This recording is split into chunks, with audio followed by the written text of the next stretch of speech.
Evening boys, it's Scott Spedding here from a cold and rainy France.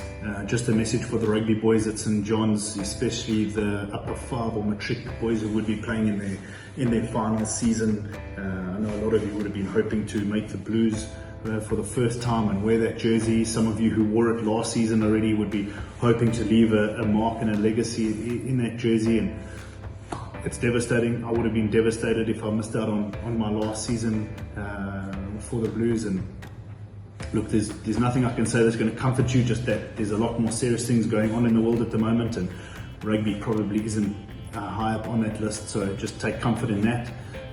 Coach Lynch, I know it's your first season at the school, and I know as old boys we're all very excited to see what you're going to do with the team and the results you're going to bring us, even though we might have to wait a little while before we see some rugby again.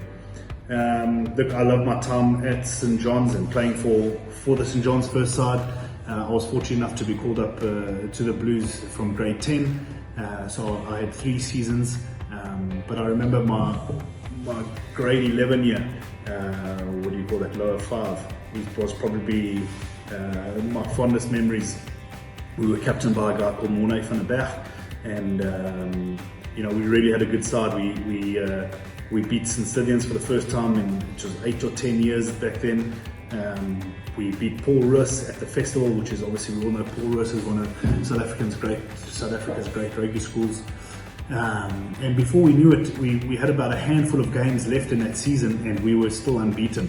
And I don't know if you boys have noticed, but when you're in the David quad and you look up into the bell tower, you see there's a brick in that bell tower, the first 11 from, I'm not sure when, maybe the 1930, but you can correct me on my date, but that first 11 soccer side was unbeaten, and they got a brick in that bell tower.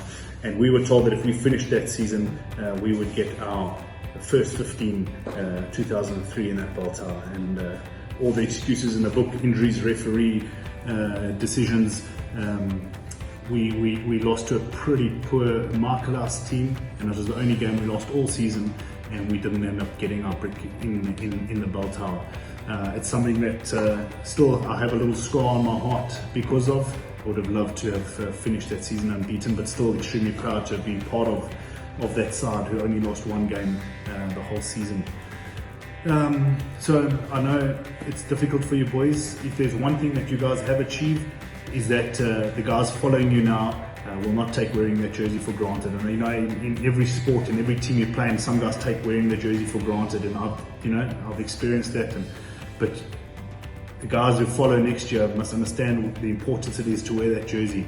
That the year of 2020 never got that opportunity. So I think you guys will have your place in history, and guys will refer to you when talking about how important the jersey is.